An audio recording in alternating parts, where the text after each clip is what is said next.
Good evening. At this time, if you would, please silence your cell phones and be advised these proceedings are being recorded. For those who are here with us tonight in the council chambers, if you desire to address the council and the Planning Commission during this meeting, please complete a request to speak form available at the front entrance and present it to the city clerk. Speakers physically present and participating via Zoom will be called upon at the appropriate time, and each person will be allowed 3 minutes speaking time. Our city clerk, Deborah Thomas, will make a Zoom broadcasting announcement now. Thank you, Madam Mayor. As of June 15th, the City of Grand Terrace reopened its public meetings. Therefore, tonight's meeting of May 6th is open to the public. Please be advised that face masks are required, social distancing will be practiced, and occupancy limits will be enforced. Additionally, pursuant to Section 3 of Executive Order N2920 issued by Governor Newsom, tonight's meeting will also be conducted telephonically through Zoom and broadcast live on the city's website and Channel 3. If you would like to participate telephonically and speak on an agenda item, you can access the meeting by dialing 1-669-900-9128, enter meeting ID number 862-3251-8414, and enter password number 550556. You will be placed in the waiting room muted until it is your turn to speak. You may also submit your comments by sending them to ccpubliccomment@grandterrace-ca.gov. The City of Grand Terrace thanks you for taking all precautions to prevent spreading COVID-19. Thank you, Madam City Clerk. This time I will call to order the special joint meeting workshop of the City Council and the Planning Commission Site and Architectural Review Board of the City of Grand Terrace for Thursday, May 6, 2021. If you would please rise and join me in the Pledge of Allegiance. Ready? Begin.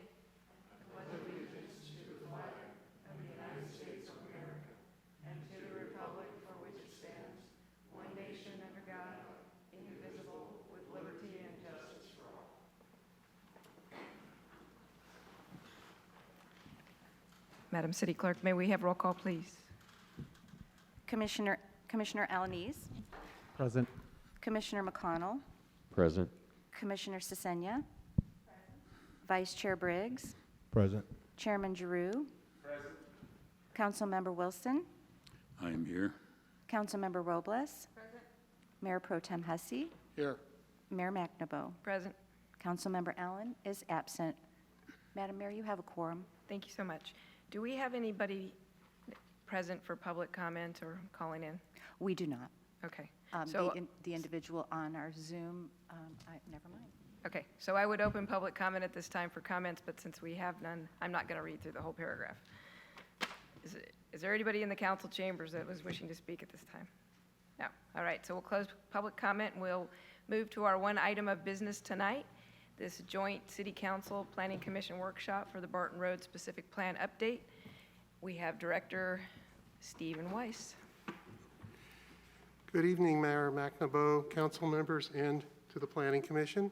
For the record, my name is Steve Weiss. I'm the Director of Planning and Development Services. The item before you is a joint specific plan update meeting regarding the Barton Road corridor.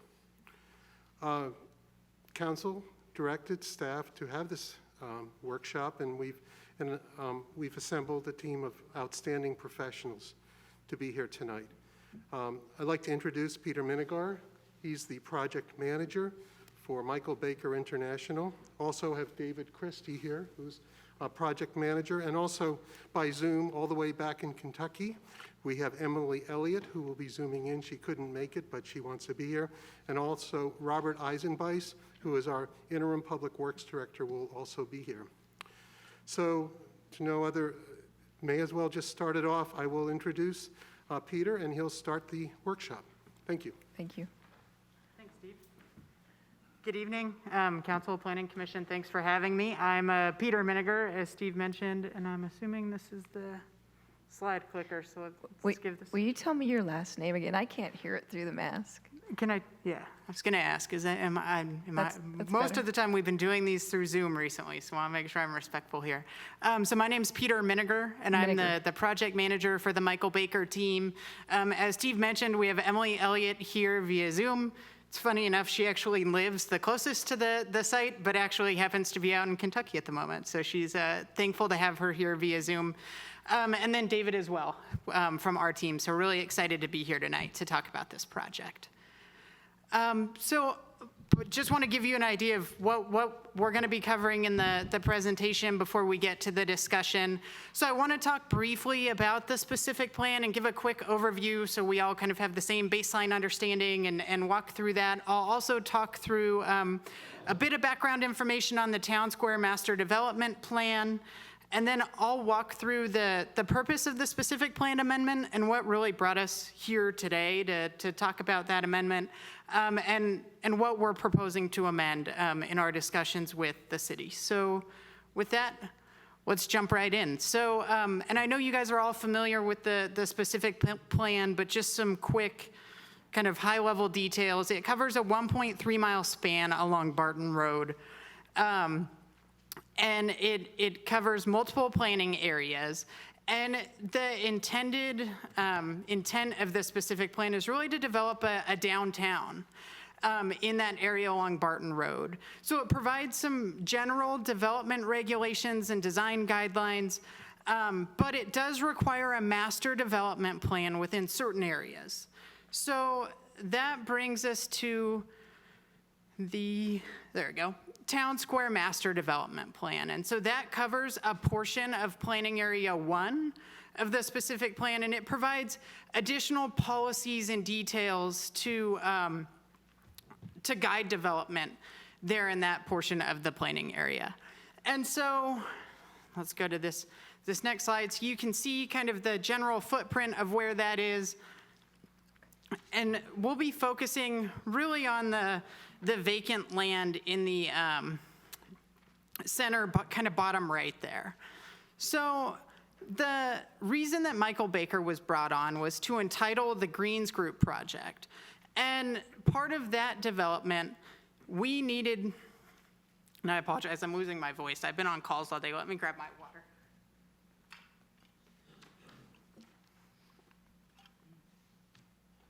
I don't know about you guys, but there's been a lot of conference calls these days, so kind of at the tail end of that. So we were brought on to entitle to work with the city on the entitlement process for the Greens Group project, and they're proposing a 70-room hotel, some restaurant space, residential units, and buildings that really are more oriented towards the street. They're a little different intensity than what's currently in the corridor. And in order to entitle that project, it requires some amendments to that specific plan. And then with that, the master plan as well. So as we looked from a practical perspective of how do we entitle this project and how do we allow this development to continue, it would have required amendments to the specific plan as well as the master plan. And so in talking with city staff, there's some practical challenges with that. It would require 2 CEQA processes, one to amend the specific plan and one to amend the master plan,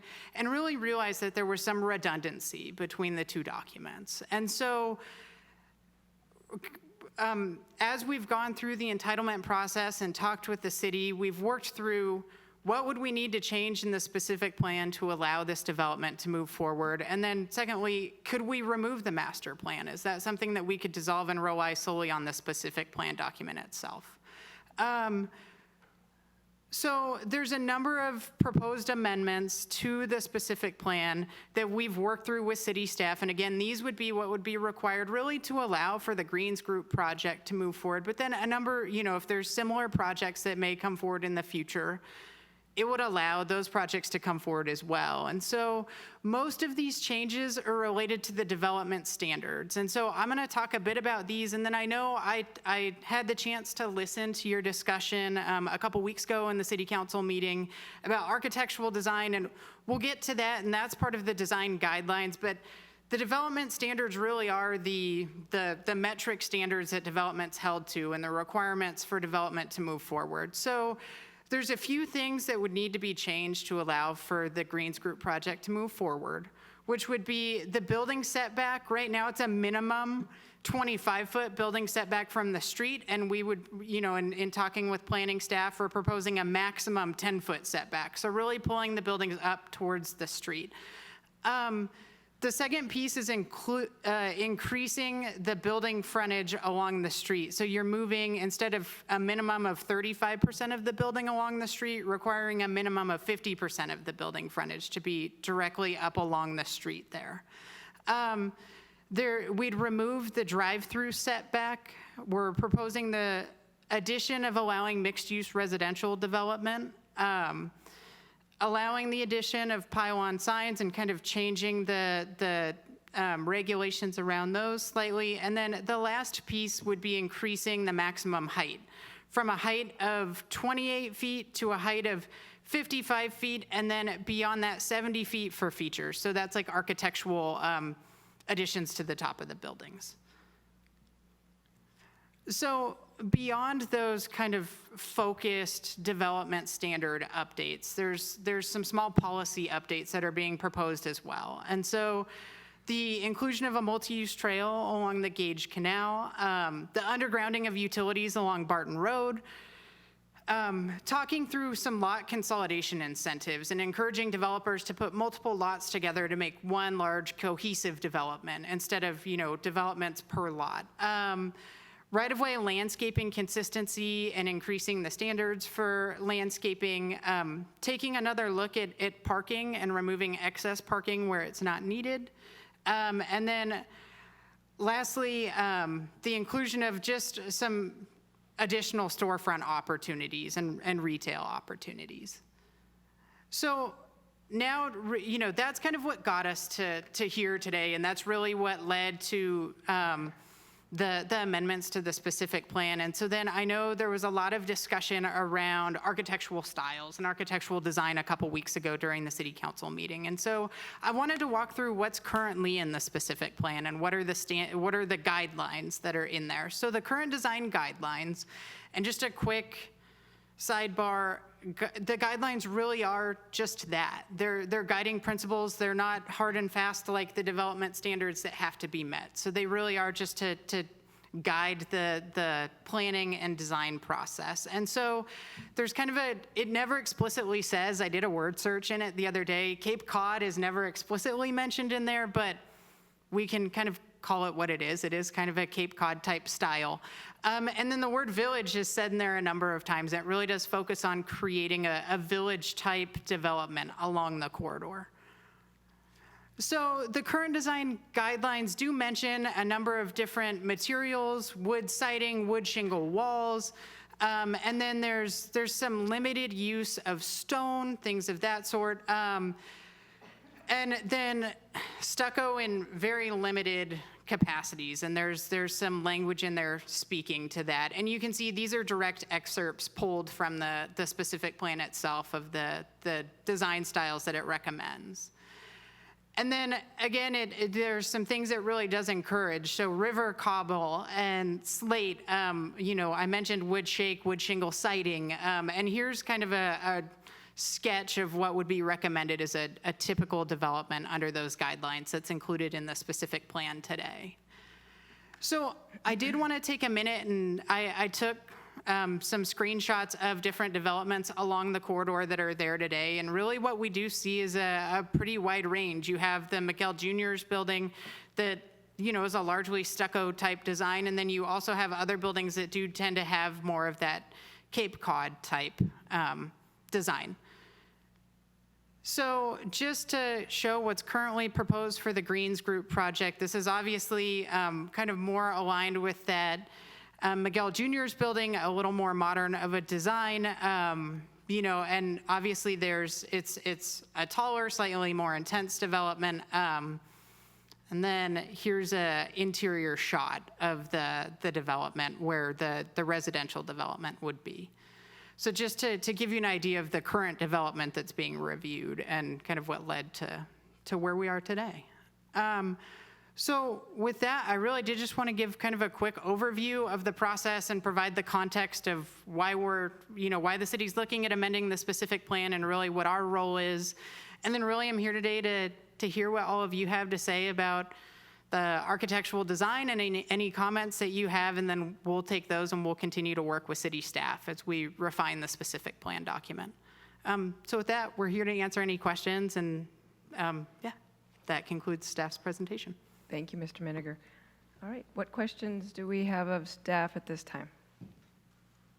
Councilmember Allen. Oh, and I will recognize that Councilmember Allen has arrived. Thanks, Mayor.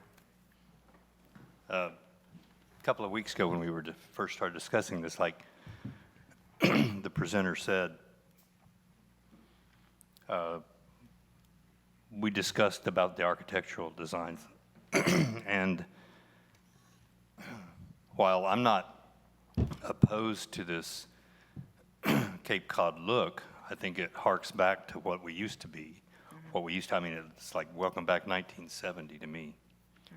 And so I'm more excited about what is, currently, I don't want to say a fad, because I don't want something that's popular today and tomorrow is going to be ugly, but something that's more up to date and more up to style with what's currently being built in the West Coast.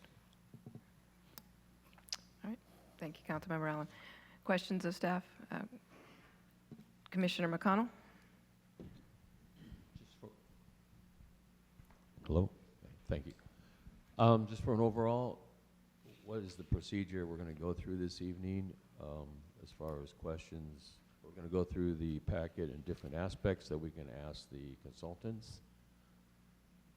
Do you have questions right now for the consultants? Yes. Okay, what are your questions?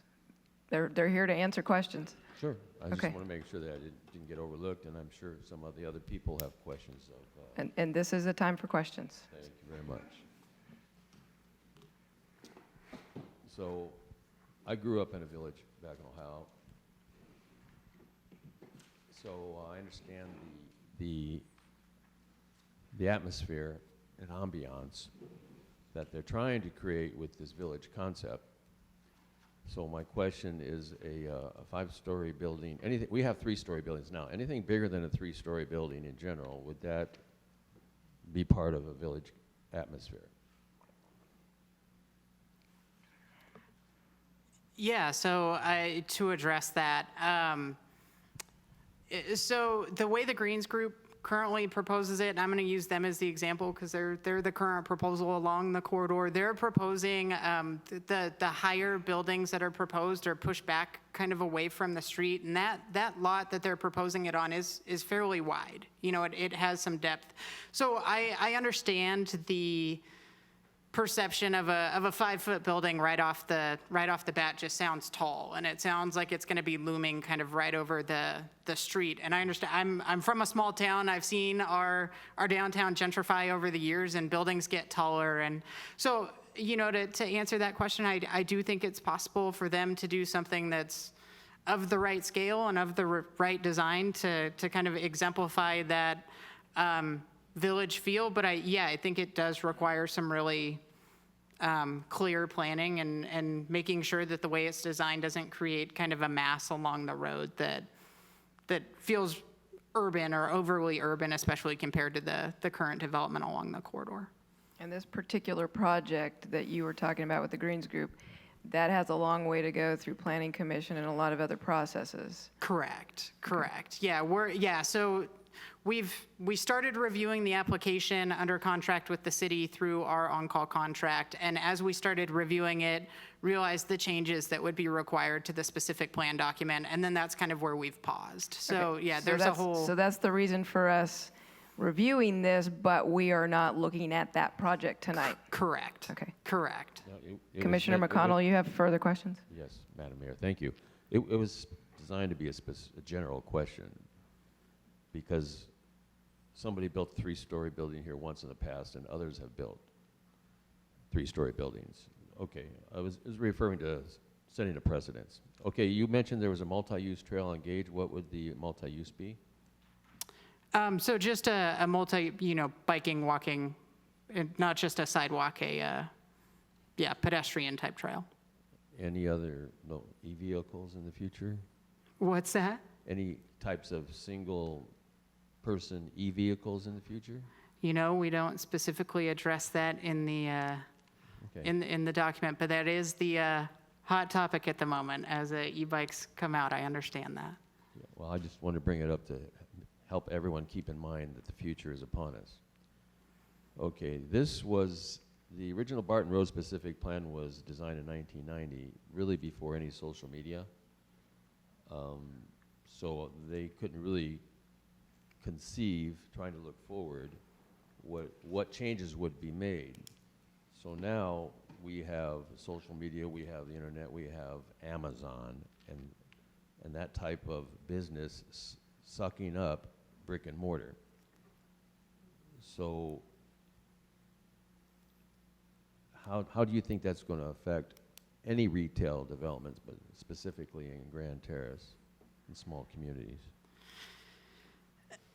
It's an interesting question. It's something that I think the planning field as a whole is really focused on. This week is actually the National Planning Conference for the American Planning Association, and I've been attending periodically throughout the week where I can, and that's been, especially with the pandemic, a big question. I think one of the things that's included in the specific plan, amendments that we've suggested would be allowing mixed-use residential and allowing a bit more of a variety of retail uses. So I think it does include some future flexibility, and I think that's important given today's day and age and just the way that development's continuing to evolve.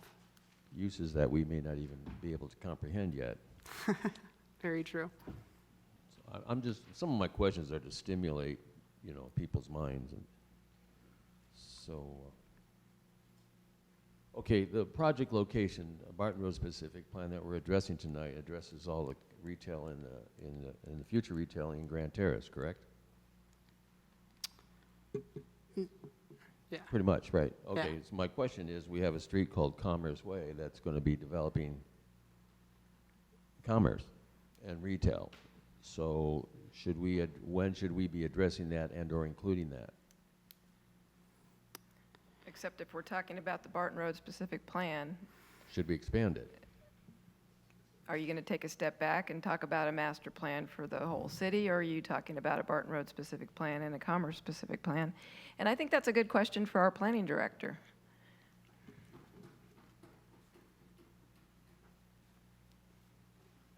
Director Weiss. Thank you, Mayor, and all the members here. I think the specific planning process is something we're looking at everything right now. There's no doubt that the Gateway or Homecoming specific plan does have some areas with flexible zoning incorporated in it, and the market conditions have a lot to do with what we're going to see out there. The residential even has a range of anywhere from like 400 to 900 units. There is potential for retail and other opportunities, but Commerce Way is a real game changer along the linear part of the adjacent to the freeway, and I think that's going to have tremendous exposure. Now, Barton Road is a little different because obviously that's your main artery that goes through the city, so that's an activity corridor for commercial, retail, medical office, things like that. What we've been looking at very carefully is historically how this Barton Road corridor has been developed. And generally, it's been underdeveloped, even based on the standards from 1990. For example, if you go by Woody's and that center over there, there's actually a zero setback within that area. And nobody built that to that level. They built pretty much what was popular within the 70s. But now we're seeing, and I use this term activate, to be able to put high-quality businesses in an area where people actually can, live and walk and do things. And I think since the roundabout has been developed, the quality, you can already see that everything's starting to get more modernized, more up-to-date. And I think the Barton Road area is quite unique as opposed to the Commerce Way area. The Commerce Way area is much more of a master planned type of concept, where this is more of an organic process where uses will evolve. But, it's not just about the Greens Group. It's about You've got, like, for example, Hollywood Video, Mr. TV Video. You know, you have vacant buildings in there that eventually are going to turn into more interesting businesses within the corridor. So to be able to give what I would consider people that really want to invest in the community an opportunity to build within this area and you know, own their property, do good things with their property, to be able to create, you know, let's just say cafes, and, you know, the ULI, Urban Land Institute, they're talking about, you know, even the demographics suggest that there's professional people that really want to be in more of a communal atmosphere. And I think the corridor, Barton Road, has tremendous potential all the way, basically from, you know, Commerce Way, Michigan, all the way up a little past Mount Vernon. That area is will be a very, very nice area. Thank you, Director Weiss. But more to the point, when you have your consultant who is reviewing our Barton Road specific plan for updates, are you pointing them towards Commerce Way and what might happen there, so that maybe that creates a decision about how they suggest updates to it? Well, I mean, they definitely are very aware of it, and we're trying to concentrate on which works best. I mean, part of Barton Road is what's a little bit unique about it. It was formerly was redevelopment area in there, and disposing of the land and doing all the modern right things is important. While Commerce Way is a different geographic area too, and I think they will complement each other, because I think there just isn't that much land left along the 215, for example, to put in the kinds of uses that maybe wouldn't fit exactly within the Barton Road corridor area. So I think they're both amazing opportunities, but they're also unique of each other. Okay. Does that answer your question, Commissioner McConnell? Thank you. Mr. Peter? Okay. I assume you're familiar with the demographics of this city? Yes, I am. Do you think, and are you familiar with the restricted access because we're geographically boxed in? I am. Good. So do you think a full build-out would be supported by the demographics that we currently have and the lack of pass-through traffic? Yeah, you know, and I guess there's some speculation there. I think, you know, the goal of changing the specific plan is to allow different types of development to come forward and some changes in development to come forward. I think, you know, at the end of the day, it's really going to come down to increasing opportunity for developers to come here and build along that corridor as time goes on. And I think they're going to be doing that when it makes sense from a financial standpoint for them. And so I do think that if we provide the opportunity for the development, that, you know, that they will continue to, you know, potentially come and want to build in the area. As far as access, you know, I think there's two pieces to this. You have the existing community in Grand Terrace, but also part of this change allows for mixed-use residential in that part of the corridor. And so I think you also have a group of people, and Steve had mentioned earlier, people who want to live in a community-type development, want to live somewhere where there's services immediately available. And so I think there's the existing population, but I also think, you know, there will be some population there at some point if a developer comes in and proceeds with mixed use. Thank you. Okay, I have a couple more questions from others, and so I'll come Sure. back to you, Thank you. Commissioner McConnell. Thank you. So I'm going to go with Councilmember Allen, Mayor Pro Tem Hussey, and then Councilmember Robles. Councilmember Allen. Thanks, Mayor. I just have two questions for the presenter. Yeah, I got here late, so I don't know your name, but I'm Jeff. I'm Peter. Okay, great. It has to do with setbacks. I noticed in your presentation, you're talking about changing the setbacks to 10 feet and also allowing drive-through. And I'm wondering, how wide is a drive-through lane supposed to be? And if and is that going to infringe on our sidewalk? If you have a 10-foot setback and a drive-through, are we going to have a sidewalk? Director Weiss. Thank you, Councilmember Allen, for the question.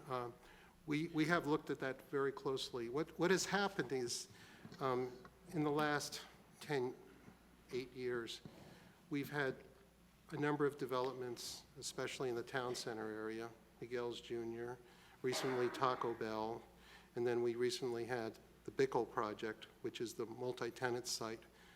They all had to go through the variance project, and they had to justify how these facilities will operate with a reduced setback. But I want to remind you, the reason is because there's a very generous landscape setback within this area. We're not suggesting to have less landscaping. We're suggesting to activate this area with patio seating, areas that, you know, you can actually enjoy the area.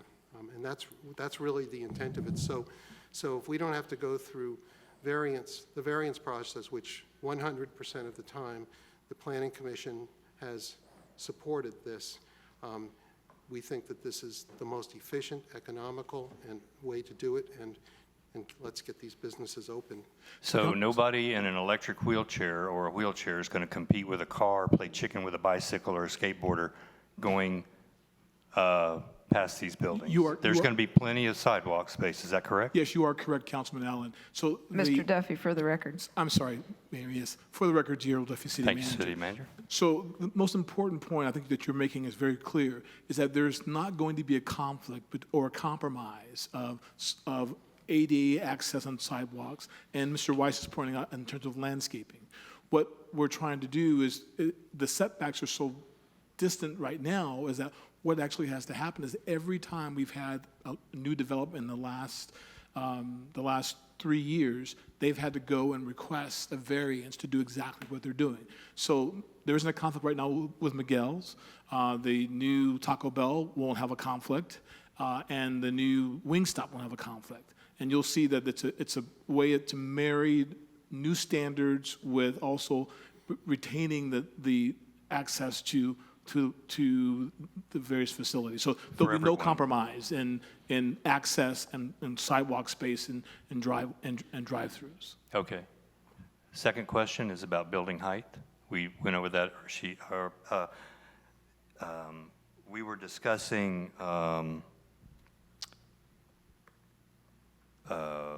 stories versus feet, and one of the standards is we say we have this 3-story limit in the city right now, but I mean, is there a number of feet assigned to that story? In other words, is a story 10 feet, or can a story be 20 feet? And then if you have a 3-story limit, and so 57 feet, on a height limit, like Peter was talking about. So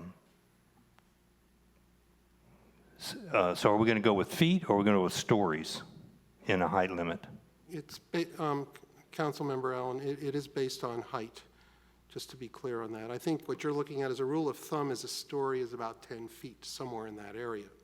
But I want to also remind that architecturally, and obviously the Planning Commission will look at this closely, the design of the buildings are going to be developed so they don't give you that column or wall feel. They have to be, set back, stepped back, or maybe, given some interesting articulation so people find the area interesting. The intention is not to create a wall along Barton Road. So then the tallest building won't be on the street, up on the street. Is that what you're saying? Not exactly. It could be, but it could have interesting articulation. For example, you could have a hotel, and you could have, say, something on the ground floor that might have a nice patio or something like that. Or like, as Mr. Duffy talked about, the Wingstop over there, they're going to have a very nice patio in there. There will be a community dining area within that area that's going to have beautiful bougainvillea and nice, siding and, things like that, and shading and shade is really one of the important things. And when we presented in December on what KTUA did for the Barton Road streetscape, they stressed shade a lot. And sir, also, in terms of the height issue, I think the presenter did mention that you can there's some requirements. Right now we have 28 feet as height. And then, so the new method might be 55 feet. But then it would go even higher if you have an architectural structure like a bell or a tower of some type that's not occupied, but it's an architectural feature. And so that's what they were looking at in terms of that process. Yeah, I remember that was up to 70-something feet. Right. Above the 50, yeah. Right. Thanks, Mayor. Okay. Miss Elliott from Michael Baker had her hand raised to add to the conversation and the answers, and so I'm going to give her the opportunity to speak now, and then we'll go to Mayor Pro Tem for his questions.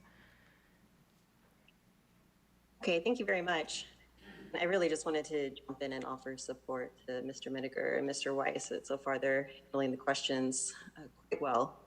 So I really don't have too much more to add at this time. I just wanted to make sure that we're available to provide any additional Q&A support.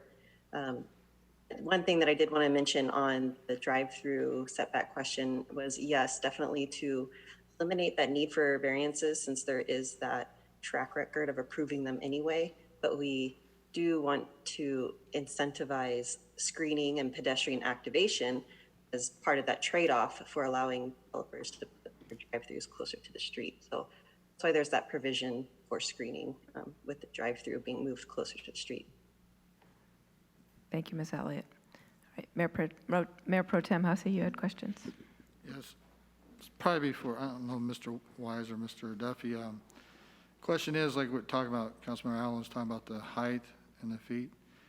My concern, I don't just popped in my head, but if we go that high with our fire department, are they going to be adequately, you know, if there is a structure fire, can our fire department handle the extra storage? I mean, do we have the proper equipment? Do we look into that before we go ahead and sign off on a higher building? Sure, sir. So part of the requirement for any new development is we have a design review board. Before they actually submit their document for processing, we sit down with the fire department, sewer, water department, all of our staff, public works, and all of our staff sit down together, and we say, well, what do we really need in order for you to move forward? What do we need? So the fire department will be there in the beginning, and if the fire department says we don't have the equipment to service a 5-story building, then one of the requirements would be that either they would pay for a new truck unit or share with an existing unit to be there in a certain period of time. And so absolutely, all of those services are actually addressed, and we've given those to the developers before they even submit their project, because we want to make sure they understand what the requirements are for their application to move forward. Thank you. Okay, Councilmember Robles.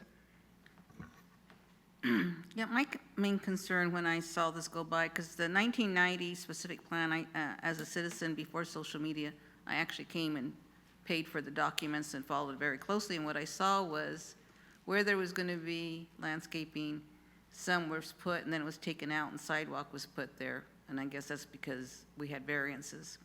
The Cape Cod, for example, where the pizza place is, was taken down and replaced with stucco. So it just seemed to me that if we're not going to do Cape Cod, and I don't think Cape Cod really worked for our climate, everyone has deteriorating siding. I had to replace, my home completely. But now we have a pretty shabby looking city, no overarching theme. So I was hoping what this would do is we could have some kind of theme, and it doesn't need to be, again, you said these are recommendations anyways, but to kind of have some kind of theme, some kind of palette, and some kind of accent pieces that would fit with our town, like blue awnings, for example, or something, because what I was trying to think ahead is maybe we could use some of our economic development money to do kind of a facade update that has a schematic plan to it. I know we did it before, right before I got on the council 8 years ago, and it was just everybody did their own thing again, and there was no unifying architectural theme. So I guess can we update that Cape Cod, and and also, who makes the decision where we have houses instead of being brought down and new buildings replaced? Because like some of those buildings, they have like old residential landscape and new additions to a house, and they don't seem to kind of look brought into what should be our main corridor. Look. Well, I think those are excellent points, Councilmember Robles. Well, part of when we made our January presentation, though it was still draft, in the draft format, the Barton Road Streetscape Plan did show beautification concepts and goals and policies dealing with parkways, street furniture, street trees, no medians.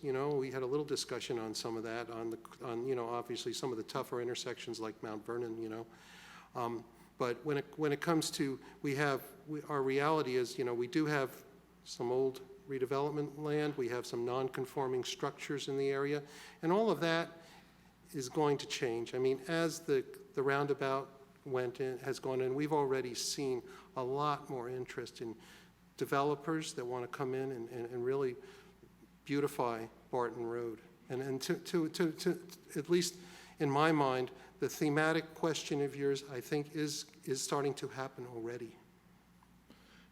And also, when a house on Barton Road transfers over to commercial property, for example, we had a salon that came on board. Staff actually has to address those issues. So if there were some standards that on Barton Road that's required for a residential property that's converted over to commercial to have a commercial facade on it, that would be the time for us to do it along with the Planning Commission. So I understand exactly where you're going with this, because you do have a conversion, but you don't have the look and feel, or consistency feel. So absolutely right. So one of the things that staff will need to do, and obviously some of the feedback from the Barton Strategic Plan will we need to look at how to make those conversions. So if it's going to be a total demolition, then that's okay. But if we're going to do a rehab, we need to make sure that it's going to fit a commercial standard versus a house that's now converted to a business. So point well taken. Thank you. Now, if that's going to be the standard, wouldn't somebody point to one of the other houses that were converted to say, well, you allowed them to do that, why can't I?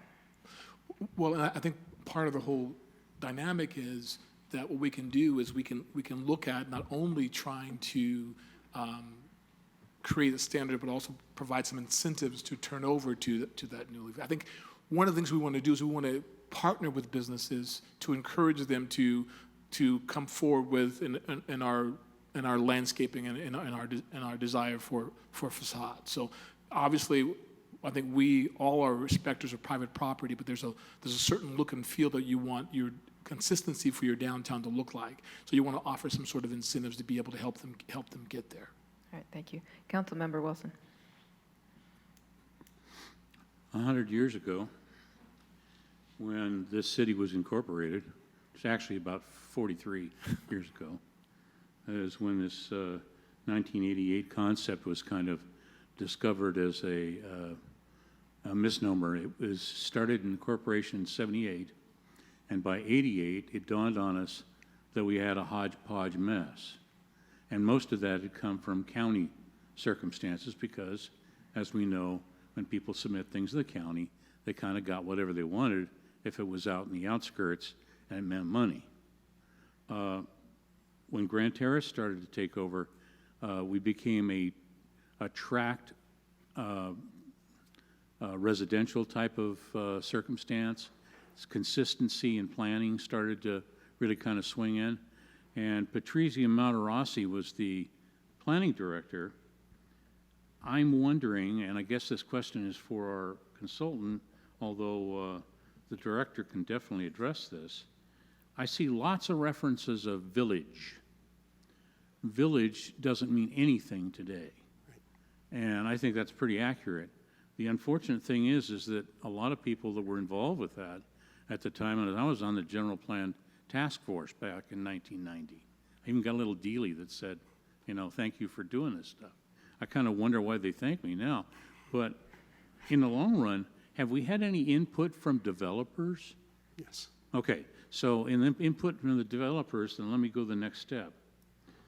When we revamped the general plan, we did something a little bit innovative, and it was only because it had kind of happened out there in some places, specifically nasty old Orange County. And what they did was that we found lots of photo examples of things. Instead of these Mickey Mouse drawings and things that are trying to show, Cape Cod circumstances that are completely no longer applicable for what we want to do, we found photos and then inserted those into the program as a way to allow an incoming developer to be able to process their stuff and have a pretty good guideline on what could happen. And I submit to you that I think we need to go back to the photo concept on these ideas of the design guidelines, because I think we're missing the mark by 100 miles if we leave the stuff where it is. For example, I know there are some requirements in the parking and so on that says the setback's got to be 300 feet. And if it's not 300 feet, then you do something else. Well, what's happened over time is that on the corner of Mount Vernon and Barton, some of the units got figured in there to have the commercial units pushed up against the sidewalk, and then an alley in the back of it with the idea, and this is something that I guess it happened over in Riverside someplace, in their downtown. And the idea was that you would have loading, capacity to go behind the units, but all the, the pedestrian-oriented traffic that we were looking for would then be comfortable with the idea of units right up to the curb, like in Newport Beach, or at least they used to do that in Newport Beach, and those kinds of things. So now you have a hodgepodge of one of those, and then you've got stuff way back there in the parking in the front, and then you've got some residential houses, and then on the south side, we don't know what we got. I mean, we got big, huge parking areas that people try to, steal money from us for. So my thought is that in the design guidelines, we really need to have some photo identifiers for this massing and for the architectural styles and the rest of it, because it can not only allow the developers that come in to be creative, but it also allows them then not to have to float a CUP every time they turn around, right? And it also allows us to streamline. We can get things done fairly quick if we don't have to go through a year's worth of process on it, and it's because we gave them an idea of what we want to do. We don't do it like MWD where, you submit your design and then they go, okay, well, that's not it. That's where we don't get any work done. Now, the next item I'm thinking of is that these maps are 30 years old, and in some instances they work. But when it comes to the actual elements, especially the way we're marching down from the freeway back to the eastern corridor or portion of the corridor, these things don't even include any of the predominant uses that we're going to have, that we have, actually. Mm-hmm. And so we at least have to have one exhibit eventually that shows the existing uses that have been programmed in, done, paving swept, the whole shoot match, and then the items that could be left to go. Because when I look at it, it doesn't look like we've got a whole lot of stuff to play with. Yeah. I mean, it's going to be very cookie cutter in that case, at least along Barton Road. So it would seem to me that we would need a real world exhibit map. And what we got right now doesn't even get close to it. All it does is give us some stuff that was Christmas time, wish lists. And then I was surprised to hear that we've gotten rid of the median. Really? Which median? I heard some kind of a discussion that there's not going to be consideration for a median down Barton Road.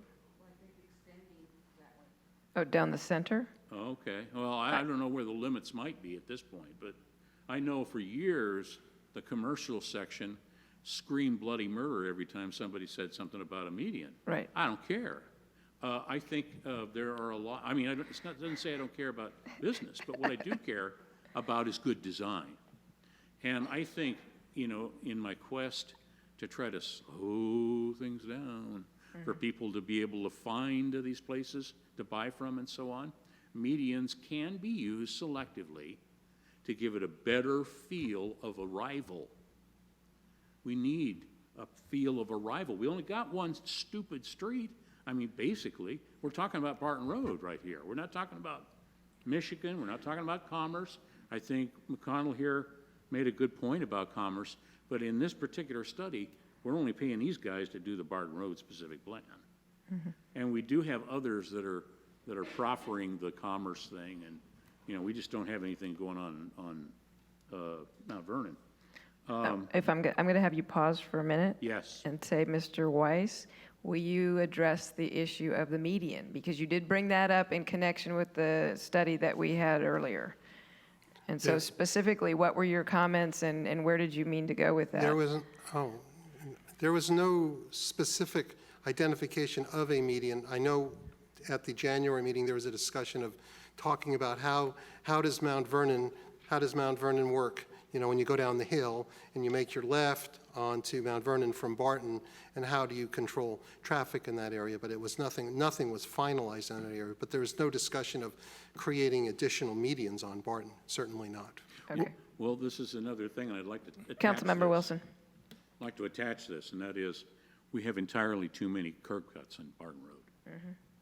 And it's something we really need to address. We are really fortunate that we haven't had somebody killed.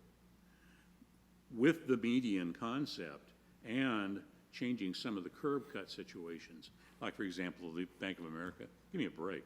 You got a 60-foot wide curb cut there. It just makes no sense whatsoever. Plus, you got a driveway right next to it. Plus, you got another driveway next to that, and another driveway just down the street from that, and then you got a gas station. I mean, it just, you know, but that's county stuff. And the that's Barton money Road went in. specific plan says we're not going to do that. Yeah, that's It what. does say that. Yeah, that's what I'd like to not, I would for sure not like to do that. But in that, I'm thinking of it in the same kind of control with the median. Because you can control some of that traffic situation with a median as well as the integral with curb cuts. You don't need as many curb cuts if you're not going to go anywhere with them. Well, Mayor, one of the things too that when you talk about the Barton Road and the number of curb cuts that we have, those driveways are not to ADA standards because you can't go. The drivers go through and you're on the sidewalk and you go down. Yep. They have to be flat for someone to go by in a wheelchair. So those driveways all need to be updated. So maybe we can have that discussion too as we look at potentially examining those curb cuts, but certainly bringing them to ADA standards is an important component. I also heard an expression that said, and I'm almost done, at least on this first pass. I heard the expression, something about dealing with excess parking. There is no such thing as excess parking. Thank you. Thank you very much. I concur. Okay. I guess for right now, I think it would be a good idea for us to try to integrate the general plan exhibits with the specific plan portion of this to be able to try to meld those two pieces together. All the infrastructure, the parking, all the rest of that jazz, okay. But when it comes to the architectural elements and the massing and the shadowing and the rest of it, it stinks. And so we're going to have to show our people what they can get creative with. And I think we need to almost just throw that whole mess out. That's not a small portion of it, but it's still going to have to be thrown out. It's 30 years old and it's stale. And I think it's a valid point, again, that McConnell brought up. This is a new world. We got a tech situation. We didn't know this, a few years ago. And if anybody's a dinosaur, I am. But this dinosaur's been drug in, kicking and screaming. And I understand that, putting in a bunch of store stuff might be the dumbest thing we can do. So we really have to get that input squared away before we, allow people to either make mistakes or create a white elephant. That's all for right now, Mayor. All right, thank Okay. you. All right, I'm sure Commissioner McConnell has more to say, but I'm going to ask the other commissioners if they have questions or comments that they want to make at this time. Okay, Commissioner Alanis and then Giroux. Just one quick question. What type of incentives can we offer them to bring in and conform to what we're looking at? I'll defer to Emily Elliott on our team on the development incentive. She spent a lot of time working on those amendments. Yes, thank you. Happy to address that. And I was typing notes as you were talking, so if you wouldn't mind repeating your question for me. What type of incentives are available for the developers? Right now, some of the incentives that exist, and I'm recalling these from the top of my head, but it has to do with reducing the number of parking or allowing parking to be shared among different uses in multi-tenant centers. And I believe that there also are some landscaping reduction incentives, but so far the incentives are fairly minimal. We're open to feedback on what incentives the Planning Commission and City Council may feel to be more appropriate, especially to consolidate lots if that may be retaining those parking reductions or shared parking agreements, increasing building heights, or perhaps allowing additional density for the residential portions. We're all ears for what you have in mind for incentives. I'd like to address, thank you, Emily, that's very good. I just want to emphasize when it comes to, we are concerned about parking. There's never enough parking, we understand. But in 2021, in the types of projects we've seen, parking can be looked at in different ways. So there are discrete parking requirements, but there is also a way to analyze parking through the Urban Land Institute. And things like, for example, in a restaurant that has one parking space for 100, and has a drive-through, for example, and we cannot count the spaces, and there's in the drive-through where the turnaround is very quick, and then suddenly you see a big field of parking sitting within that area that could be used from an economic development point of view, that can be used more productively, but it has to be empirically analyzed. I just want to put it out there. And same thing with landscaping. If there's a reduction in landscaping, well, create some community dining areas, make it interesting out there. So it has to be playful. It has to be something that's going to work there. So we're not just going to say, no, we're just going to, parking is bad. We think parking is extremely important, but it's also, and to Councilmember, you're an example of the 90s. You know, there was village-level specific plans all over in the 90s, and Ritchie Canyon had one. They had them all over the place. They went from villages to neighborhood commercial plans, and suddenly big corridors came in, and the traffic was whizzing, so everybody wanted to go on those corners. We understand that. But now we're at a point now where we want to give these areas some type of a personality and identity. And one of the big things, and Mr. Duffy is a big proponent of this, is combining lots. For example, the Wingstop project that was just approved, they merged the lots, which is going to make it a very nice little multi-tenant site. If you didn't have those lots merged, then you'd have more and more and more curb cuts going everywhere. Our goal is to eliminate curb cuts too. Okay. Commissioner Alaniz, any further questions? Okay. Commissioner Drew? Thank you, Madam Mayor. Can everybody hear me okay? When you put it real close to your mouth, yes. I'm going to have to, I see. Well, when I read this package, I was under the impression we were going to be talking about a downtown situation from Michigan or the freeway to Victory. The presentation that I heard today was just discussing a certain area, near Bank of America, and I understand we're not here to hear about that project. But from what I have heard tonight, and if we are going to be talking about from the freeway to Victoria, there's a lot of work that has to be done on Barton, as Councilman Wilson has discussed. Is this something that we're going to be working on today, or is this something that's going to be created later on as we develop this more? Are we going to be talking about speeds? Because if we're developing this much and looking for this much commercial use, and we maintain 5 lanes, 2 lanes in each direction and a wide median, and we maintain this 40 to 45 mile an hour speed limit with the curb cuts we have, with the sign requirements we have, I anticipate a lot of rear-end collisions. And when you have 40 to 45 mile an hour and someone's slowing down to 20, 25 to read the signs where they are, and someone comes up behind them at 45 miles an hour, you think that's a 25 mile an hour change. It's not. It's really affects that vehicle. It comes out to about 35, 37 mile an hour speed change, which is pretty high. So there's a lot more that needs to be considered with Barton Road, whether we, that is my big question, was where are we going to take this from today, or is this our first lesson that we're getting in this Barton Road specific plan, and then through the Planning Commission and counseling and public input, we'll start to develop a better plan.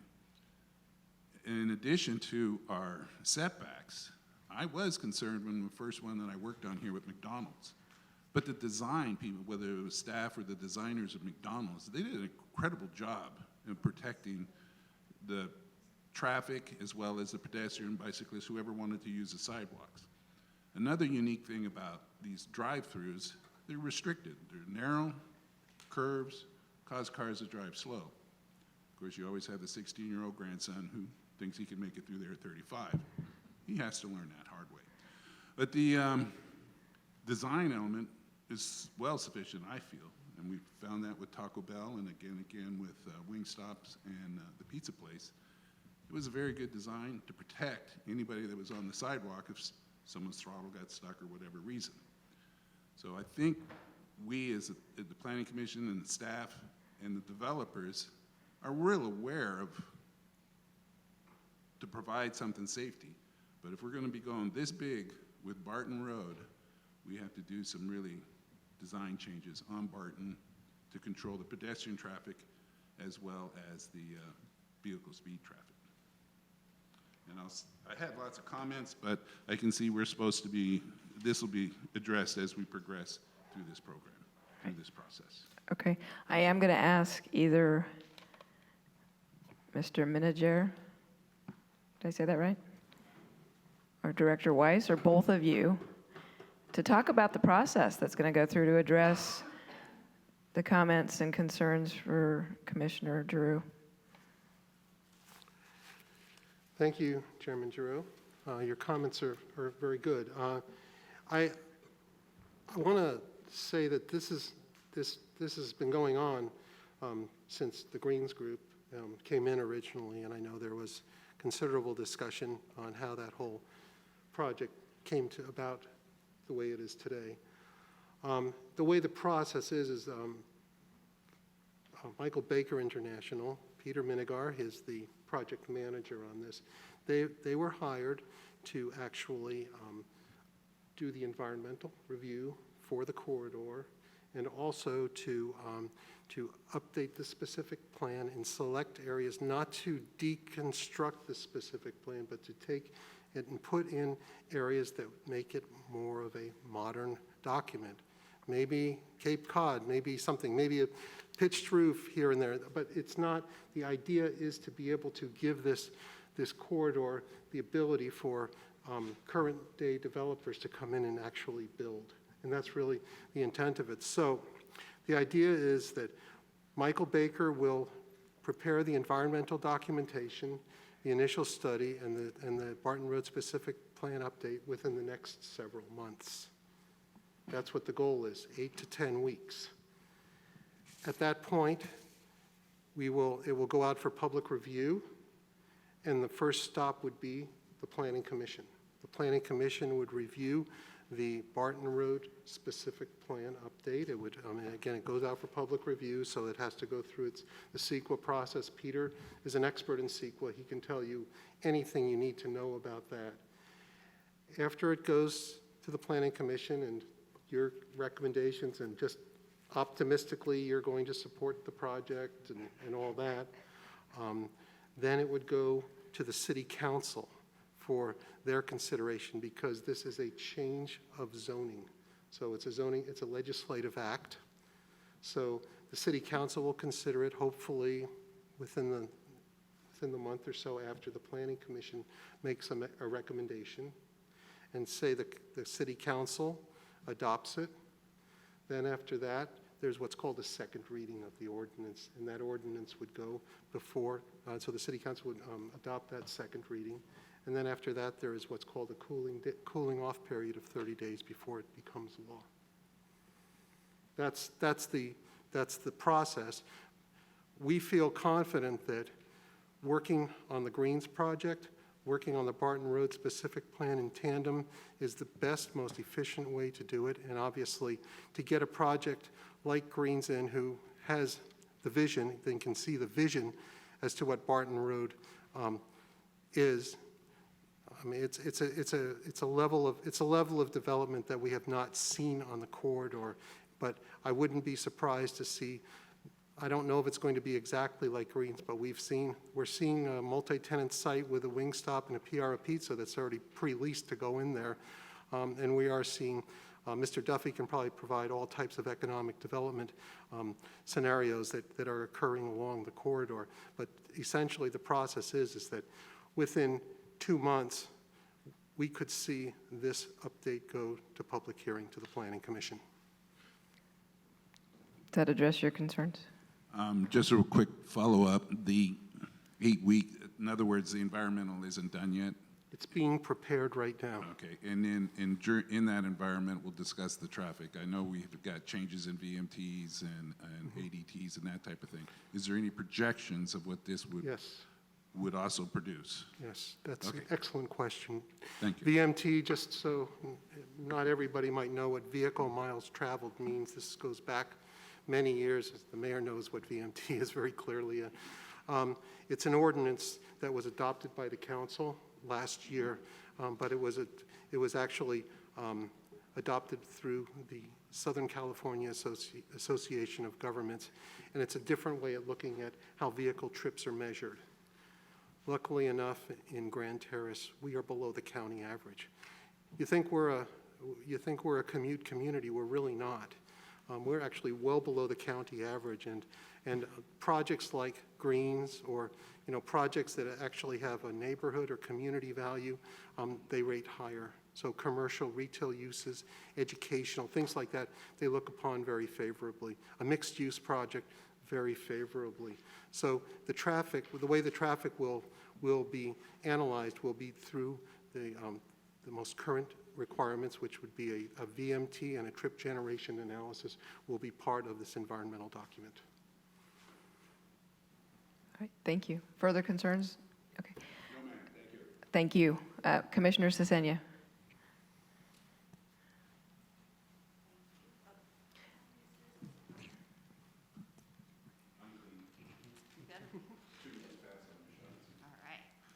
That has your dog license. My comments are going to piggyback a little bit on Councilwoman Robles's. One of the things that popped out to me immediately was about the awnings being only fabric, and knowing from my own personal experience with my own awnings at my house that we might want to look into metal ones that are able to withstand the wind, which becomes such an issue. I really like the idea of the tree buffer between residential and commercial projects. I thought that was great. My other thing was with the landscaping requirements that we wanted to put in, to make sure that we have drought in mind. I know it was a big deal years ago, and then it's become not such a big deal, but we live in Southern California. It's going to always be with us. So with the landscaping thing, I would like to have something added in there with to have indigenous or drought-resistant plants to be thought of. And then my other thing was cycling. I know in one thing it said that they didn't necessarily want to cycle down Barton Road, and I'm wondering where we are rerouting the cyclists to, and how much bike lanes and all of that, because it seems like if we're creating a pedestrian area and a area to hang out, that it seems perfect for families to ride their bike downtown and get a pizza. And so if we're not wanting people to ride bikes on Barton Road, they're just going to end up on the sidewalk running over pedestrians that we're trying to draw. So my thought was to include them in our plans with bike lanes. And I know I have a friend who's a marathon cyclist. She rides her bike all over the world, and Grand Terrace is the best cycling she knows of. She tells me all the time, I love riding my bike in Grand Terrace. So I think like in that respect, we really need to look at where we can add the most bike lanes and that to encourage more of that. And to also, so they're not running our stoplights and running us off the road. And, you know, if we give them a lane, maybe they'll stay in it. So that was just my thoughts on this, what that came to my mind right off the top of my head. So thank you. All right. Thank you, Commissioner. Commissioner Briggs, do you have any comments or questions at this time? Okay. Commissioner McConnell? Thank you. Mr. Peter, please. In your many travels in the Inland Empire and other communities, have you ever seen, especially small ones, have you ever seen with the buildup of a village-type, similar concept here, a reduction in the traffic speed due to the excessive or additional pedestrian traffic? Yeah, it's happened. You know, there's challenges, and you know, I defer to your public works team on the requirements of Barton Road, obviously with the proximity to the freeway. I spent a couple years working on a large, very similar project for the county of Riverside in Lakeland Village, just west of Lake Elsinore, and that's along what ultimately becomes Highway 74, and it's a major thoroughfare. And ultimately what was done was kind of focusing on how do you capture trips internally within the development and then reduce the number of points where trips are entering the main roadway, realizing that there's some circulation challenges there. So there's definitely ways to approach it, but I also realize there's safety and freeway access considerations that come into that discussion as well. Well, I was just looking for a way to force the reduction by the pedestrian traffic for safety reasons. So maybe that's something we could look into in the future. Planning area 2. In your document here, it says that you wanted 300-foot wide in between approaches. And consolidation of lots, assemblage. I don't think that would work there personally. How would that work with such short lots? They're not very deep. And with the shared traffic program. Yeah, that's a good question. I'll defer to Emily Elliott on that one if she wants to address that. Yeah, thank you. Most of the amendments that we're recommending are for planning area 1, so I'm actually not quite sure what you're referring to for planning area 2. Wondering if that's possible, if that's an existing standard within the specific plan. I saw it in your documentation. Okay, well, that was a concern of mine because I work with developers and they're not going to want to give up a building area for a secondary travel through for vehicles. So personally, I don't think that would work, but I just wanted to bring it up so everybody knows that it's in here. Incentives, I wrote something down here. Okay, this is for anybody here, consultants. Some few years back, I can't recall when, but a local builder brought it up at the last planning commission meeting, that San Bernardino had a permit reduction holiday to stimulate building as an incentive to build. Are you familiar with any cities in the area or anywhere that has done this?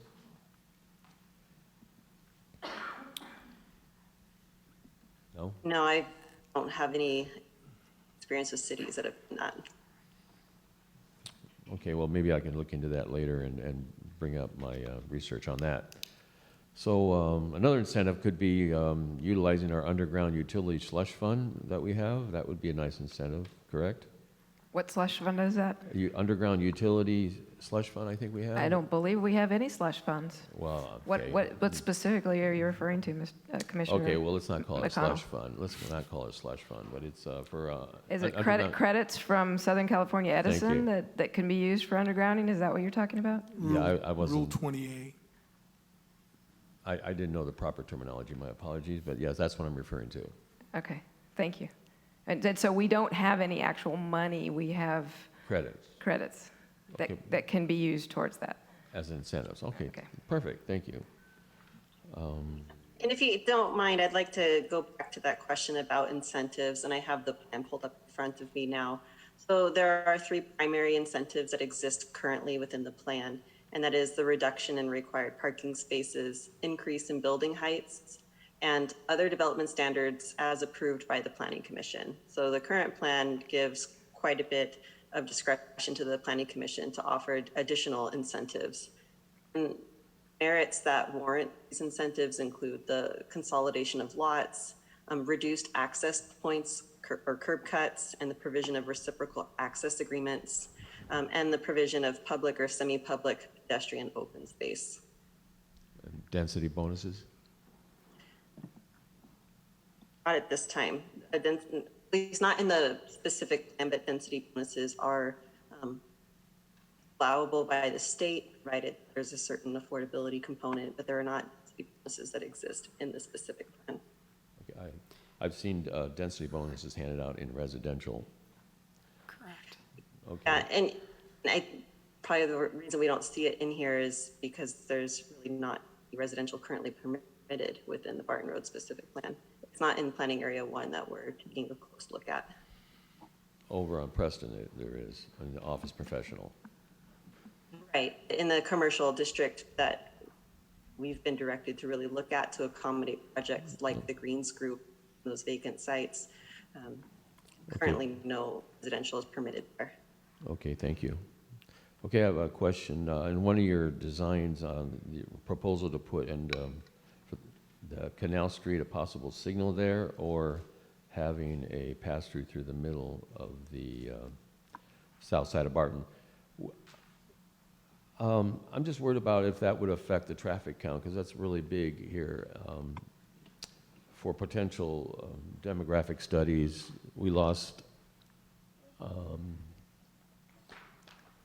thank you, Smart and Final, because of the low traffic count. So if we if there was a signal at Canal, and it passed through into, over to LePay Street to the south.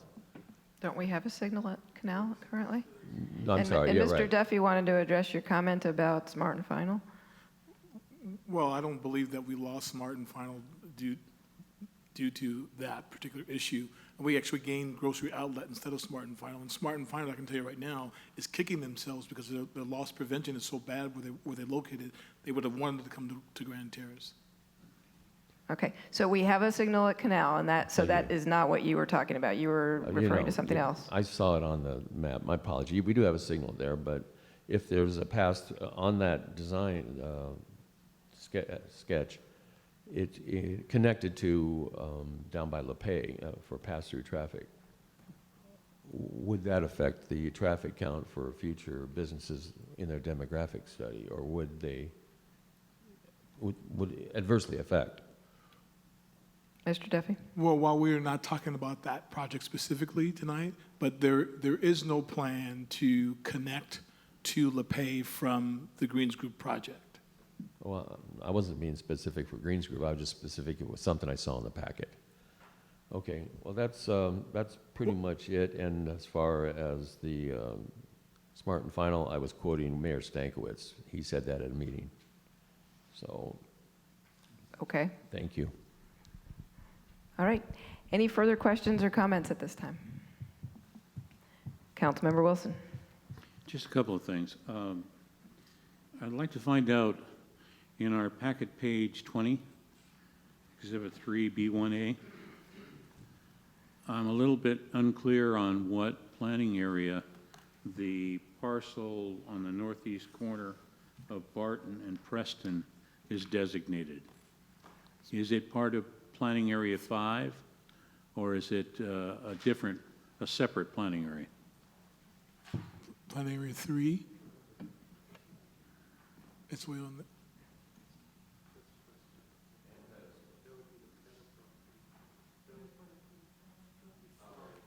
Look, the planning area is on the bottom, and there are numbers inside of the The map. planning area 5, Part of Councilmember. Planning Area 5? Yes, sir. So it would be under the designation of those things that are Yes, sir. taking place with Planning Yes, sir. Area 5? Okay.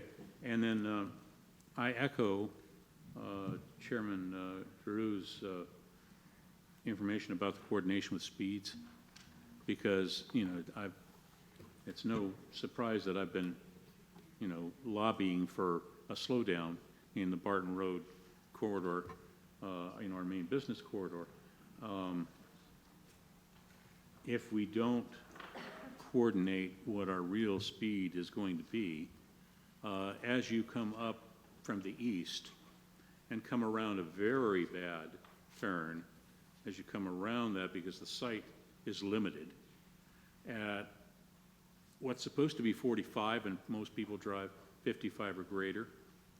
It amazes me that the last time it was reviewed by Keith Industries, it said that, all the speeds were cool. I think we owe it to ourselves to re-examine a legal interpretation of the prima facie speed law. Because what we're going to run into as we come up around that curve and the bad sight distance there, and we maintain that 45, then you're going to have to start to figure out how to graduate down to what should be no more than a 35 in Midtown from Mount Vernon down to the freeway. And then especially if we do some kind of median circumstances. So that's going to be a very sensitive kind of circumstance. I don't see how we can design without having a pretty good guess at that situation. And I don't think it should be based on the quote-unquote prima facie, which has been interpreted in these halls as, well, if everybody goes that fast, then it's okay to go, within 5 miles an hour of that. That's not what it says in the law. So I think it's something that we owe ourselves to look at, and then we have to incorporate that into our design. Otherwise, you're going to get exactly what Ed said. You're going to get somebody that's going to slam into the back end of somebody else. And, we've got all the trappings of another 10,000 cars a day coming down through Barton Road. And another 10,000 cars at least going along the 215 corridor. So we get some of that bleed through no matter what happens. So there's going to be additional traffic. We're already experiencing what we have on Mount Vernon, but Barton Road is going to, as you can't imagine, will get worse. So we're going to have to get real tricky on how we plan that. The other thing I wanted to know about is, do we have any statutory timelines that we're smashing up against here? Because I don't want a repeat of we've got 2 days and then we don't qualify for something or we don't make our filing date. It'd be good for us to know what our monuments are going to be so that we can kind of work towards those rather than, workshop and then bang, bang, bang, bang, we've got to hit this, and have a special meeting and make it. I think we should know that up front, including our design teams stuff, because otherwise that's what we keep trapping ourselves in. And we've been waiting for, 30 years on this to kind of revamp. And not to say anything wrong with the performance of our team. That's not true. It's the way things have worked out. It's as simple as that. So I get scared of the idea of this entire body getting trapped into some kind of a small cubicle that we're going to get, slapped up against. So I'd sure like to see that kind of go around to us, so we know. Thank you. Mr. Duffy? Yes, and I'm glad you mentioned that, sir, because one of the things I wanted to talk about, too, is this what our expectations are in terms of deliverables. And so as the consultant said earlier, and you can see from the map that's on board, this project focused primarily on the town center master plan because the Greens Group project was in the town center master plan. So the goal there was to try to update the town square master plan. But then the update became so insurmountable that we decided that we had to do an update to the Barton Road specific plan. So in the part of that up to the Barton Road specific plan, we wanted to talk about a system-wide Barton Road traffic study, and also looking at undergrounding on Barton Road. And we also, the council talked about the Barton Road landscaping. So we decided that it was time for us to come to the council and do a comprehensive plan. And so part of the comprehensive plan was to make sure that we were able to complete the analysis for the Greens Group project, but also update the project. So, but there is a strong desire from the council meeting that we had a couple of weeks ago and the comments tonight to expand the scope of the Barton specific plan. But the original delivery for this was to be able to, it first started as processing the Greens Group project, then it started out that the Barton specific planning area 1 needed to be updated. But based upon the comments that we received a couple weeks ago and also the comments tonight, the deliverables are probably going to be greater than the original scope of the project. And so we'll have to huddle with a consultant to make sure that we can address the issues that we've heard tonight, but also meet our timelines that we have for the update of the Barton Specific Plan. As Mr. Weiss said, we were anticipating to go to the Planning Commission within 8 to 10 weeks. And then following that, we'd come to the council. And so what we'll need to do is we'll need to take all the comments that we've heard tonight, comments that we heard a couple of weeks ago, and look at the scope of work and try to address these comments along with also meeting our primary goal of trying to entitle that other project. Mayor, if I can have the floor just for one more second, then would it be appropriate for us to say phase what we're doing so that we can meet both? Well, absolutely. I would recommend that what we do as staff and the consultants is that we look at the list of items that were brought up today and 2 weeks ago, and we address them as a long-term plan for updating the Barton Specific Plan. But where there are items that we can address that are in that specific plan area 1, we should incorporate those into your overall comments. That's all for me. Thank you. Councilmember Wilson. Councilmember Allen, do you still have comments and questions? Oh, it was whenever Councilmember Wilson was talking about the prima facie traffic speed laws, and I just wanted to throw my support behind that like I had last time we had this discussion a few weeks ago in a meeting we were having, and we were talking about different ways to calm the traffic down using devices and setting speed limits. And you know, I know one of the things we learned in that meeting was how the 3/5 rule really is just not based on any kind of science. It's an assumption that came out of somebody's head years ago, and it's just they ran with it, and it's not even, they're not even saying that it should, you know, it's not a good rule to use. But anyway, the point being that we as the council members know what we want on Barton Road, and it shouldn't be determined by how fast the majority of the people can drive through there. You know, if we're wanting to use calming devices to slow traffic down, reduce the speed limit, to make it safer, and also to get more traffic into the businesses. And so I just hope that with this update of this Barton Road plan that we can make that happen. Thank you, Councilmember Allen. All right, any questions, any comments? Staff, do you have anything more that you'd like to say? No? We're all talked out at this point? We have further opportunities to comment during this process. So I think there was a lot of good discussion tonight, but I wanted to give one last opportunity. All right? I just want to say, Mayor, we're available. Any questions you have, we will do our very best to answer them, and we'll look at all of your comments, take them very seriously, and we'll look at them and we'll evaluate them, and we'll make a recommendation to you. Okay. One of the things that I read, and Commissioner Cesenia actually gave voice to this, was the bicycles are discouraged. That's the strangest comment that I read in this, well, one of the strangest comments. Not the only one, but I thought that was kind of odd, especially since we have hintings at bicycle lanes. So I don't know exactly, Commissioner Cesenia, where that came from. I don't remember what page it's on, but it is in there. As you go up as you head towards east on Barton, after Caltrans did the roundabout. Right. Bicycle lanes are appearing.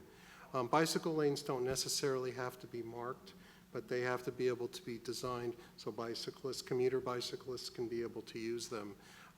Certainly part of the plan, and in the December discussion, they Right. did show delineation, but a lot of times it gives one a false sense of security to just think they have an exclusive bicycle lane, because I've heard that actually there's as many accidents with exclusive lanes as there are just having the knowledge of how to ride a bicycle. That's true. All right, Commissioner McConnell. Thank you. I had a last-second thought from something I read a long time ago, Mr. Peter. Have you ever heard of a drone port? One more time, what was that? A drone port. I haven't. You haven't. Well, we've talked about pedestrian, vehicle traffic, bicycle traffic. What about a drone port in the middle of town delivering merchandise by drone? I'm going to be honest, there's a lot of things I've encountered in my career, that's not one. But something we can take down. Well, if you follow the World Economic Forum's website, they're talking about by 2030, everything will be, well, not everything, but most of your stuff will be delivered by drones. So, Domino's Pizza is sampling that concept with driverless cars to deliver pizzas. that's fine, but what about airspace now? We haven't talked about air travel. Yeah, it's true. Who? FCC? Okay, so then we should address that whenever the feds come up with something. All right, Mr. Duffy. Mayor, I did have one final comment. I did want to just to add to the discussion, is that so obviously tonight is very important for us to look at this particular issue because from the developer standpoint, when they can go into a community where their standards are set and they know what to expect, this works out very well. So the fact that the city 30 years ago developed the Barton Road specific plan is a good indicator that the city has certain standards. And that's exactly what you're doing with Commerce Way. There's a specific plan being developed for there. So you'll have identified uses and land uses in those areas. So we are in competition with every city in the state of California. We market ourselves as being the center of the Inland Empire because, on Main Street is in Riverside, the other half is in San Bernardino County.